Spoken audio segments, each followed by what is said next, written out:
हा विषय करावा ही खूप वर्षांची खरं तर इच्छा होती. म्हणजे सतीश सर आणि आम्ही अनेक दिवस ही चर्चा करत होतो. कारण खूप प्रामाणिकपणे सांगायचं तर मी सावित्रीबाई ज्योतिराव फुले ही मालिका फक्त सावित्रीबाईंची आहे का, तर ती नाहीये.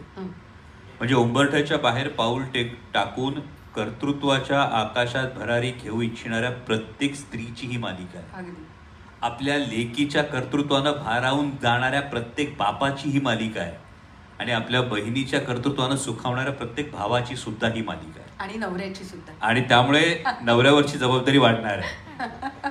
पण ही जर संपूर्ण एक हे आपण जर बघितलं तर स्टार प्रवाहाचा मी मनापासून यासाठी आभार मानेन की जगदंब क्रिएशन्सला ही संधी स्टार प्रवाहाने दिली. आणि राजा शिवछत्रपती नंतर पुन्हा एकदा स्टार प्रवाहाशी अशा एका खूप आयकॉनिक शोसाठी जोडलं जाण्याची ही एक संधी आहे.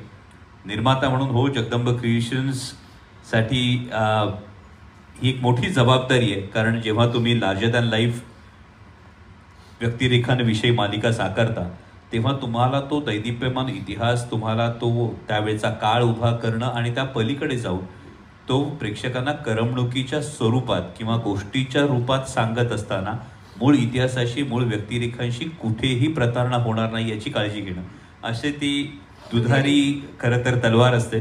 आणि त्यामुळे निर्माता म्हणून हो, नक्कीच जबाबदारी. पण मी जगदंब क्रिएशन्सच्या माझ्या संपूर्ण टीम विषयी अत्यंत कॉन्फिडेंट आहे.